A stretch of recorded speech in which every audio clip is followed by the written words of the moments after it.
ಕುಂಬಾರ ಅಂತ ಆಗಿ ಹೋಗ್ತಾನೆ.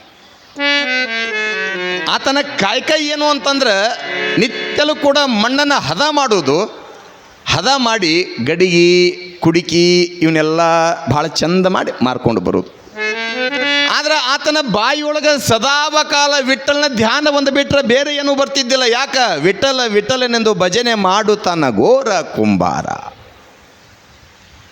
ಬಾಯಿ ಬಿಟ್ಟರೆ ವಿಠಲ ವಿಠಲ ವಿಠಲ ಅಂತಿದ್ದ, ಮಣ್ಣು ತುಳಿಬೇಕಾದ್ರೂ ಕೂಡ ವಿಠಲ ಅಂತಿದ್ದ, ಉಣ್ಬೇಕಾದ್ರೂ ಕೂಡ ವಿಠಲ ಅಂತಿದ್ದ.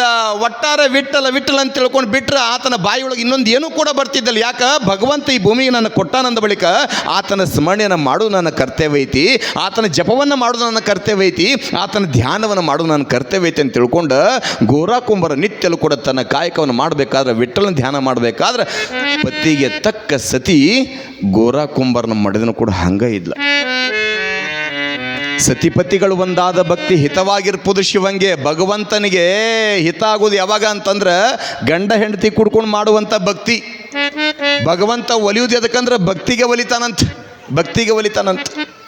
ಅವರಿಬ್ಬರ ಜೀವನ ಭಾಳ ಚಂದ ನಡೆದಿತ್ತ. ಇತಿಹಾಸ ನಿಮ್ಗೆ ಗೊತ್ತೈತೆ ತಾಯಿ.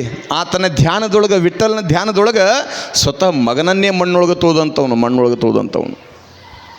ಗಂಡ ಹೆಂಡತಿ ಜೀವನ ಭಾಳ ಚಂದ ನಡೆದದೆ. ಒಬ್ಬರ ಮನಸ್ಸನ್ನು ನೋಯಿಸಿದವರಲ್ಲ, ಇನ್ನೊಬ್ಬರಿಗೆ ಕೆಟ್ಟದ್ದನ್ನು ಬಯಸಿದವರಲ್ಲ. ಸದಾವಕಾಲ ತಮ್ಮ ಕಾಯಕವೇ ಕೈಲಾಸ ಅನ್ನುವಂಗ ಕಾಯಕ ಮಾಡ್ತಾ ನಿತ್ಯಲೂ ಕೂಡ ಬದುಕು ಮಾಡಬೇಕಾದ್ರೆ ಗಂಡ ಹೆಂಡರ ಜೀವನ ಭಾಳ ಚಂದ ನಡೆದ. ಆದರೆ ಸದಾವಕಾಲ ವಿಠಲನ ಧ್ಯಾನವನ್ನು ಮಾತ್ರ ಬಿಟ್ಟಿದ್ದಿಲ್ಲ. ಬೇಕ್ರಿ, ಗಂಡ ಹೆಂಡತಿ ಜೀವನ ಚಲೋ ಇದ್ರೆ ಭಾಳ ಚಂದ. ಕಾರಣ ಏನು ಅಂತಂದ್ರೆ ನಿತ್ಯಲೂ ಕೂಡ ಬದುಕನ್ನು ಮಾಡ್ತಾ ಕಾಯಕವನ್ನು ಮಾಡ್ತಾ ಇರಬೇಕಾದ್ರೆ ಆಗಿನ ಸಮಯದೊಳಗೆ ಜ್ಞಾನೇಶ್ವರ ಮಹಾರಾಜರು, ನಾಮದೇವರು ಅವ್ರ ಶಿಷ್ಯನ ಕರ್ಕೊಂಡು ಸಂಚಾರ ಮಾಡ್ಕೊಂತ ಎಲ್ಲಿಗೆ ಬಂದರು ಅಂತಂದ್ರೆ ಘೋರ ಕುಂಬಾರ ಮನೆ ಬಂದ್ರಂತ. ಜ್ಞಾನೇಶ್ವರ ಮಹಾರಾಜರು, ನಾಮದೇವರು ತಮ್ಮ ಶಿಷ್ಯ ಬಳಗವನ್ನು ಕರ್ಕೊಂಡು ಸೀದಾ ಎಲ್ಲಿಗೆ ಬಂದರು ಅಂತಂದ್ರೆ ಘೋರ ಕುಂಬಾರ ಮನೆ ಬಂದಂಥ ಸಮಯದೊಳಗೆ ಭವ್ಯವಾಗಿ ಸ್ವಾಗತ ಮಾಡಿದ. ಅವ್ರಿಗೆ ಉಚಿತ ಆಶ್ರಮವನ್ನು ಹಾಸಿದ. ಕುಳಿತುಕೊಂಡಂಥ ಸಮಯದೊಳಗೆ ಅಲ್ಲಿ ಎಲ್ಲರಿಗೂ ಕೂಡ ಯೋಗಕ್ಷೇಮವನ್ನು ಎಲ್ಲವನ್ನೂ ಕೂಡ ವಿಚಾರ ಮಾಡ್ತಾ ಇರುವಂಥ ಸಮಯದೊಳಗೆ ಆಶ್ಚರ್ಯ ಏನು ಅಂತಂದ್ರೆ ಜ್ಞಾನೇಶ್ವರ ಅಂದ್ರಂತ ಘೋರ ಕುಂಬಾರ ಮತ್ತು ಇಷ್ಟು ಮಂದಿ ಶಿಷ್ಯರದಾರ, ಎಷ್ಟು ಚಲೋ ಪಕ್ವವಾಗಿರ್ತಕ್ಕಂಥ ಗಡಿಗೆ ಅದಾವ, ಯಾವ ಗಡಿಗೆ ಗಟ್ಟಿ ಅದಾವ, ಯಾವ ಗಡಿಗೆ ಟೊಳ್ಳದಾವ ನೋಡಿ ಹೇಳ ಅಂದ್ರೆ ಅವರು.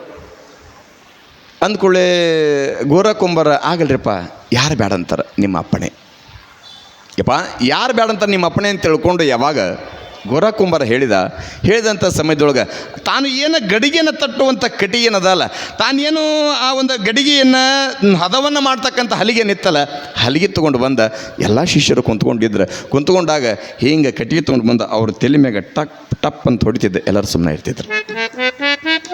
ಘೋರ ಕುಂಬಾರ ಹಿಂಗೆ ಎಲ್ಲರನ್ನೂ ಕೂಡ ಪರೀಕ್ಷೆ ಮಾಡ್ಕೊಂತ ಯಾವಾಗ ಬಂದ ಪಕ್ಕದಲ್ಲಿ ಕೂತಿರ್ತಕ್ಕಂಥ ನಾಮದೇವನ ಮಸ್ತಕಕ್ಕೆ ತಾನು ಬಡಿಯುವಂಥ ಕಟ್ಟಿಗೆ ತಗೊಂಡು ಯಾವಾಗ ಪಟ್ ಅಂತ ಬಡ್ದ ಹಾ ಅಂದ ನಾಮದೇವ. ಯಾವಾಗ ಹಾ ಅಂದ್ಕೊಳ್ಳೆ ಘೋರ ಕುಂಬಾರ ಅಂದ, ಯಪ್ಪ ಇವೆಲ್ಲ ಗಡಿಗೆನೂ ಕೂಡ ಪಕ್ವ ಅದಾವ, ಇದು ಒಂದು ಗಡಿಗೆ ಮಾತ್ರ ಅಪಕ್ವ ಐತಿ ಅಂದ. ಅಂದ್ರೆ ಇದನ್ನು ಸುಟ್ಟಿಲ್ಲ ಅಂತ. ಅದಕ್ಕೆ ಕಡ್ಕೋ ಮಡಿವಾಳಪ್ಪ ಏನಂತಂದ್ರೆ ಮರಣ ಬಂದರೇನು ಶಿಟ್ಟಿಲ್ಲ, ತಿಳಿದ ಮಹಾತ್ಮರಿಗಿದು ಬಿಟ್ಟಿಲ್ಲ, ಮಾನವರಿವರೇನು ಗಟ್ಟಿಲ್ಲ, ಬುಡ ಬಾರಿಸಿ ನೋಡಿದರ ಸುಟ್ಟಿಲ್ಲ ಅಂತನಾಥ. ಈ ಕೆಲವಷ್ಟು ಮಂದಿ ಮಾತನಾಡುವಂಥ ಸಮಯದೊಳಗೆ ನೀವು ಅಂತೀರಿ ಅವ ಕುದ್ದಿಲ್ಲ ಬೆಂದಿಲ್ಲ ಅವ್ ಮಾತಾಡಕ್ಕೆ ಬರಂಗಿಲ್ಲ ಅಂತ ಹೇಳ್ತೀರಿ. ಕೆಲವೊಂದಿಷ್ಟು ಮಂದಿ ಏನಂತೀರಿ ಭಾಳ ಚಲೋ ಮಾತಾಡ್ತಾನ್ರಿ ಅವನಂತ ಕರೆಸ್ಬೇಕಂತಿರ್ತೀರಿ. ಯಾಕಂತಂದ್ರೆ ಅಪಕ್ವ ಅಂತ. ಹಿಂಗೆ ಯಾವಾಗ ಬಡದಂಥ ಸಮಯದೊಳಗೆ ಹಾ ಅಂದ್ಕೊಳ್ಳೆ ಇದು ಅಪಕ್ವ ಐತೆ ಅಂದ್ಕೊಳ್ಳಿ. ಹೇಳ್ತೇನೆ ನಿಮಗೆ ಕಾರಣ ಏನು ಅಂತಂದ್ರೆ ನಿತ್ಯಲೂ ಕೂಡ ವಿಠಲನನ್ನ ಧ್ಯಾನವನ್ನು ಮಾಡ್ತಾ ವಿಠಲನ ದರ್ಶನ ಪಡ್ಕೊಂಡಿರ್ತಕ್ಕಂಥ ನಾಮದೇವ ಯಾವಾಗ ಘೋರ ಕುಂಬಾರ ಅಪಕ್ವ ಐತೆ ಅಂತ ತಿಳ್ಕೊಂಡು ಹೇಳಿದ ತಕ್ಷಣ ಅವಾಗ ನಾಮದೇವನಂತ ನನಗೆ ಅಪಕ್ವ ಅಂತೀಯ, ಸಾಧ್ಯನಿಲ್ಲ ಅಂತ ತಿಳ್ಕೊಂಡು ಆಗಿಂದಾಗ ನಿಂತ ಜಾಗದೊಳಗೆ ಏಕಚಿತ್ತದಿಂದ ಏಕ ಧ್ಯಾನದಿಂದ ಸಾಕ್ಷಾತ್ ವಿಠಲನ ಸ್ಮರಣೆ ಮಾಡಿದ್ರೆ ಸಾಕ್ಷಾತ್ ವಿಠಲ ಬಂದ ದರ್ಶನ ಕೊಟ್ಟಿದ್ದಂತ. ದರ್ಶನ ಕೊಟ್ಟಾಗ ಅವಾಗ ನಾಮದೇವರಂದ್ರಂತ, ನೋಡು ಇಷ್ಟಕ್ಕೊಂದ ಮಂದಿದಾರ, ಪಕ್ಕದೊಳಗೆ ಜ್ಞಾನದೇವರದಾರ ಜ್ಞಾನೇಶ್ವರ ಮಹಾರಾಜರು, ಆದ್ರೆ ನನಗೆ ಅಪಕ್ವ ಅಂತ ಕರೆಯಕತ್ತಾರ, ನಾನು ಕುದ್ದಿಲ್ಲ ಅಂತ ಹೇಳಕತ್ತಾರ. ಕಾರಣ ಏನು ಅಂತಂದ್ರೆ ನಿತ್ಯಲಕ್ಕೂ ನೀನು ದರ್ಶನ ಮಾಡ್ತೇನೆ ಅಂತಕ್ಕಂಥ ಭಾವ ಅವರಿಗಿಲ್ಲ. ಇದು ಏನು ಸರಿನೋ ಸುಳ್ಳು ತಪ್ಪೋ ಹೇಳಂತ ತಿಳ್ಕೊಂಡು ಹೇಳಿದಾಗ ಸಾಕ್ಷಾತ್ ವಿಠಲನಂತ ತಮ್ಮ ನೀ ಬೇರಲ್ಲ ನಾ ಬೇರಲ್ಲ, ನೀ ಬೇರಲ್ಲ ನಾ ಬೇರಲ್ಲ. ಯಾಕೆ? ನಿನ್ನ ನಾಮಸ್ಮರಣೆಗೆ ನಾ ದರ್ಶನ ಕೊಡ್ತೀನಿ. ಆದ್ರೆ ಒಂದು ಏನು ಅಂತಂದ್ರೆ ಗುರು ಉಪದೇಶ ನಿನಗಾಗಿಲ್ಲ. ಕಾರಣ ಗುರು ಉಪದೇಶ ಪಡ್ಕೊಂಡಿ ಅಂತಂದ್ರೆ ನೀನು ಕೂಡ ಭವ್ಯವಾಗಿರ್ತಕ್ಕಂಥ ಗಟ್ಟಿಯಾಗಿರ್ತಕ್ಕಂಥ ಗಡಿಗೆ ಆಗ್ತಿ ಅಂತ ತಿಳ್ಕೊಂಡು ಹೇಳಿ ಯಾವಾಗ ಅಂದ್ಕೊಳ್ಳೆ ನಾಮದೇವರನ್ನ ಕತ್ತರು. ಇದೇನು ಅಂದರು, ನಿತ್ಯಲಕ್ಕೂ ನಿನ್ನ ದರ್ಶನ ನಾ ಮಾಡ್ತೀನಿ. ಯಾಕೆ? ನಿನ್ನ ಸ್ಮರಣೆಯೊಳಗಂಥ ತಾಕತ್ತೈತಿ, ನಿನ್ನ ಸ್ಮರಣೆಯೊಳಗಂಥ ಶಕ್ತಿ ಐತಿ. ಕಾರಣ ನೆನಪಿರ್ಲಿ ತಾಯಿ, ಏನು ಅಂತಂದ್ರೆ ರಾಮಾಯಣದೊಳಗೆ ರಾವಣ ಸೀತಾಮಾತೆಯನ್ನು ಹೊತ್ಕೊಂಡು ಹೋದ. ಸೀತಾಮಾತೆಯನ್ನು ಕರ್ಕೊಂಡು ಬರ್ಬೇಕಂತ ತಿಳ್ಕೊಂಡು 7 ಸಾವಿರವನ್ನು ದಾಟಬೇಕಾದ್ರೆ ಹನುಮಂತನ ಮೊದಲು ಮಾಡಿಕೊಂಡು ಎಲ್ಲರೂ ಕೂಡ ಕಲ್ಲು ಒಗ್ಯಾಕತ್ತಿದ್ರೆ ಕಲ್ಲು. ಒಂದು ನಾಮಸ್ಮರಣೆಗೆ ಎಂಥ ತಾಕತ್ತೈತೆ ಅಂತಂದ್ರೆ, ಒಂದು ನಾಮಸ್ಮರಣೆಗೆ ಎಂಥ ಶಕ್ತಿ ಐತೆ ಅಂದ್ರೆ, ಕಲ್ಲು ಯಾವಾಗ ಒಗದ? ಕಲ್ಲು ಒಗದ್ರೆ ಮುಣುಗ್ತಾ ಇದ್ವು, ಕಲ್ಲು ಯಾವ ಕೂಡ ತೇಲ್ತಾ ಇದ್ದಿಲ್ಲ. ಹನುಮಂತ ಕಲ್ಲಿಗೆ ರಾಮ ರಾಮ ರಾಮ ಅಂತ ತಿಳ್ಕೊಂಡು ಬರೆದು ನೀರೊಳಗೆ ಹೋಗಿದ್ರೆ ಮುಣುಗುವಂಥ ಕಲ್ಲು ಸಹಿತ ತೇಲಾಕತ್ತಿದ್ದು ಅಂತ. ಯಾಕೆ? ನಾಮಸ್ಮರಣೆಗಿರುವಂಥ ತಾಕತ್ತು.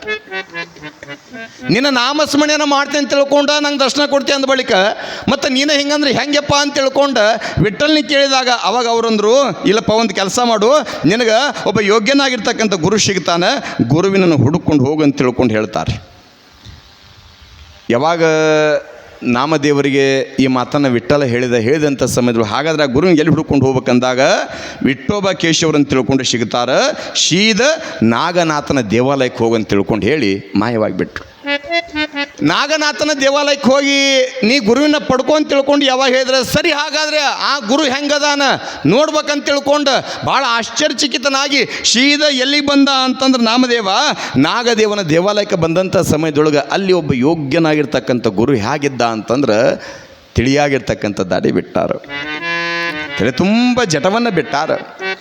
ಅದು ಸುಮ್ಮನೆ ಮಕ್ಕೊಂಡಿದ್ದಿಲ್ಲ, ಮಕ್ಕೊಂಡಾರ ಕೇಶವ ಮಹಾರಾಜರು. ಎಲ್ಲಿಗೆ ಅಂತಂದ್ರೆ ಲಿಂಗದ ಮ್ಯಾಗ ಕಾಲಿಟ್ಟು ಮಕ್ಕೊಂಡ್ರ ವಿಠೋಬ ಕೇಶವರು. ಲಿಂಗದ ಮ್ಯಾಗ ಕಾಲಿಟ್ಟು ಮಕ್ಕೊಂಡಾಗ ಬಂದು ನೋಡಿದ ನಾಗನಾಥನ ದೇವಾಲಯದೊಳಗೆ ನೋಡಿ ನಾಮದೇವರಂದ್ರಂತ, ಇವ ಎಂಥ ಗುರು ಅಂದಾತ. ಇವ ಎಂಥ ಗುರು? ಯಾಕ? ಲಿಂಗದ ಮ್ಯಾಗ ಕಾಲಿಟ್ಟು ಮಕ್ಕೊಂಡಾನ.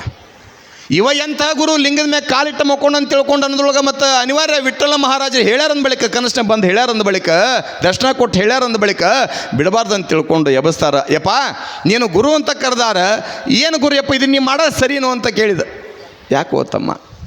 ಅಲ್ಲ, ಲಿಂಗದ ಮ್ಯಾಗ ಕಾಲಿಟ್ಟು ಮಕ್ಕೊಂಡ್ರಲ್ಲ, ನಿಮ್ಗೆ ಏಟ್ರ ಆಚಾರ ವಿಚಾರ ಪೂಜೆ ಪುನಸ್ಕಾರ ಗೊತ್ತೈತನೋ ಅಂದ. ಅಂದ್ಕೊಳ್ಳೆ ಅವಾಗ ಆಗಿನ ಸಮಯದೊಳಗೆ ವಿಠೋಬ ಕೇಶವರಂತಾರಂತ, ತಮ್ಮ ನನಗೆ ವಯಸ್ಸಾಗೈತಿ, ಕಿವಿ ಬೇರೆ ಕೇಳಂಗಿಲ್ಲ, ಕಣ್ಣು ಬೇರೆ ಕಾಣಂಗಿಲ್ಲ, ವಯಸ್ಸು ಭಾಳ ಆಗೈತಿ. ನನ್ನ ಕಾಲು ಲಿಂಗದ ಮ್ಯಾಗ ಐತೋ ಏನೋ ಲಿಂಗದ ಪಕ್ಕದೊಳಗೆ ಐತೋ ಗೊತ್ತಿಲ್ಲ, ನಿನಗೆ ಹಂಗೆ ಲಿಂಗದ ಮ್ಯಾಗ ನನ್ನ ಕಾಲು ಐತೆ ಅಂತ ಗೊತ್ತಾಗತ್ತಲ್ಲ, ಒಂಚೂರು ನನ್ನ ಕಾಲು ಎತ್ತಿ ಈ ಕಡೆ ಸೈಡ್ ಇಟ್ಬಿಡಪ್ಪ ಅಂದ್ರು ಅವರು. ನನ್ನ ಕಾಲೆತ್ತಿ ಈ ಕಡೆ ಸೈಡ್ ಇಟ್ಬಿಡು ಅಂತ ತಿಳ್ಕೊಂಡು ಯಾವಾಗ ಹೇಳಿದಂಥ ಸಮಯದೊಳಗೆ ನಾಮದೇವರು ವಿಠೋಬ ಕೇಶವರ ಕಾಲು ಎತ್ತಿ ಆ ಲಿಂಗದಿಂದ ಮಗ್ಲಿಡಕ್ಕೆ ಹೋಗ್ರ, ಅಲ್ಲೊಂದು ಲಿಂಗ ಉದ್ಭವ ಆತಂತೆ. ಎಲ್ಲೆಲ್ಲಿ ಕಾಲು ಎತ್ತಿಡಕ್ಕೆ ಹೋಗ್ತಾರ ಅಲ್ಲೆಲ್ಲಿ ಲಿಂಗ ಉದ್ಭವ ಆದಂಥ ಸಮಯದೊಳಗೆ ಆಗಿಂದಾಗ ಜ್ಞಾನೋದಯ ಆಗ್ತದೆ. ಏನು ನಾಮದೇವರಿಗೆ ಅಂತಂದ್ರೆ, ಯಪ್ಪ ನನ್ನಲ್ಲಿ ಒಂದು ಅಹಂಕಾರ ಇತ್ತು, ಏನು ಅಂತಂದ್ರೆ ಲಿಂಗದ ಮೇಲೆ ಕಾಲಿಡಬಾರ್ದು ಅಂತ ತಿಳ್ಕೊಂಡು ಸದ್ಗುರುನಾಥನ ಹಂಗಿರ್ಬೇಕಾದ್ರೆ ಯಾಕೆ ಕಳ್ಕೊಳ್ಬೇಕಂತ ತಿಳ್ಕೊಂಡು ಜ್ಞಾನೋದಯವಾಗಿ ಅವಾಗ ಅವರು ಸೇವೆಯನ್ನು ಮಾಡಲಿಕ್ಕೆ ಪ್ರಾರಂಭ ಮಾಡ್ತಾನಂತ. ಗುರುವಿನ ಸೇವೆಯನ್ನು ಮನಮುಟ್ಟಿ ಮಾಡ್ತಾನಂತ.